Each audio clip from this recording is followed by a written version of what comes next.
वसुदेव जी कहने लगे, नंद बाबा हम थोड़ी बहुत ज्योतिष जाने और हमारे ज्योतिष के गणित कह रहे हैं कि ब्रजमंडल पर कोई संकट आए व्यवहारों है। ब्रजमंडल पर संकट? बोले हाँ। आप जल्दी से ब्रजमंडल में जाओ।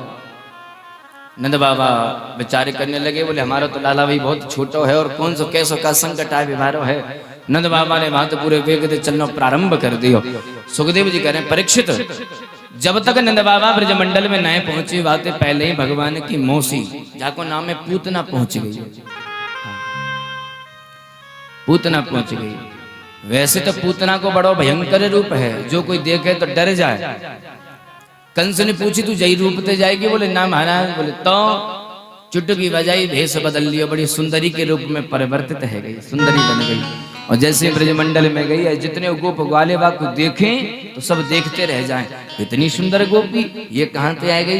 काऊ ने कही भैया नंद के लाला भयो है, आई होगी बधाई लेके, बाकी कोई रिश्तेदार नहीं होगी। हाँ। नंद भवन में जब उत्सव होता हुआ देखा, पूतना ने नंद भवन में प्रवेश करे है। जाके मैया जसोदा से मिली, अरे बहन तू तो हमें भूल ही गई। कहा भयो?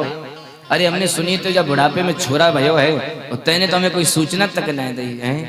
तू अपनी बहनें भूल गई। अब मैया जसोदा सोच रही है कि कौन सी बहन है, नई बहन बन के आ गई है, जाकू मैं जानू तो हूं ना हूं।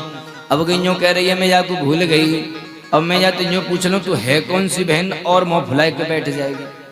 होगी कोई चचेरी ममेरी फुपेरी, कोई दूर के रिश्ते की होगी कोई ना कोई। हाँ कोई बात नहीं बहन, इतनी व्यस्त है गई मुझको ध्यान नहीं रही। लाला अभी पालने में सोयो ये, अभी सोए, तू जाए के बाद खूब आशीर्वाद दे, तू चली जा। मैं अभी न कछु काम ते जा रही हूँ। पूतना को मौका मिलियो है, कालकूट नाम को विष लगाए के आइए भगवान के मारने के ताई अपने स्तन पर। जैसे ही कक्ष में प्रवेश करो है, अंदर कमरे में भगवान पालकी में लेटे हुए, और भगवान ने जैसे ही वह पूतना को देखो है तो भगवान ने अपने नेत्र बंद कर लिए। भगवान ने अपने नेत्र बंद कर लिए। संतों ने प्रश्न करो कि जैसे ही भगवान ने जब पूतना को देखो तो अपने नेत्र क्यों बंद करे, कारण कहा है। तो कछु संतों ने अपने अपने मत यहां प्रदान करे हैं। कौन कौन से मत दिए?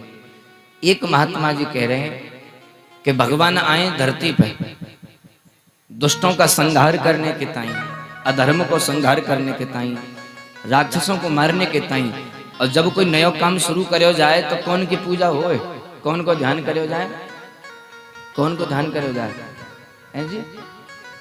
गणेश जी को है, गणेश जी को करो जाए कि ना? हाँ। तो एक महात्मा जी कह रहे हैं भगवान ने अपने नेत्र बंद करे, बोले हम नया काम शुरू करवे जा रहे हैं तो महाराज कोई विघ्न बाधा नहीं आवे।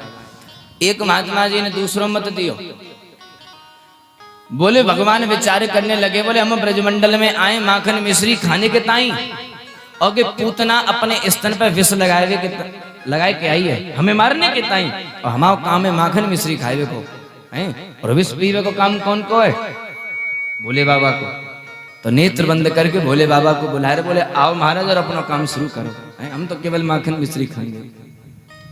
एक महात्मा जी अपना मत देने लगे कि भैया भगवान के एक नेत्र में सूर्य का वास है और एक नेत्र में चंद्रमा का वास है। जब सूर्य और चंद्र ने जब पूतना को देखा है तो वो विचार करने लगे, अरे ये दुष्टनी पापनी भगवान को मारने के लिए आई है, ये नहीं जानती है कि परमात्मा तो अविनाशी है, ये अविद्या है।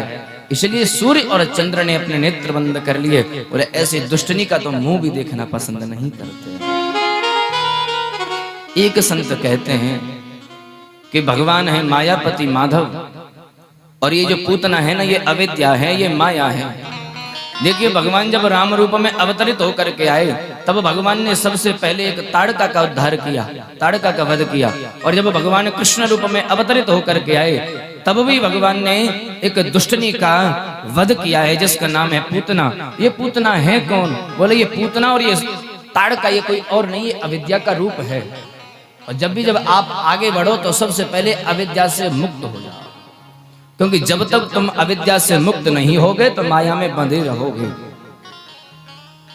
भगवान विचार कर रहे हैं ये माया है, मैं मायापति माधव हूं, अगर इसके नेत्र मेरे नेत्र से मिल गए तो ये मुझे पहचान जाएगी, प्रेम करने लगेगी, मेरी भक्ति करने लगेगी, तो इसका वध मैं नहीं कर पाऊंगा। इसलिए भगवान ने अपने नेत्र बंद कर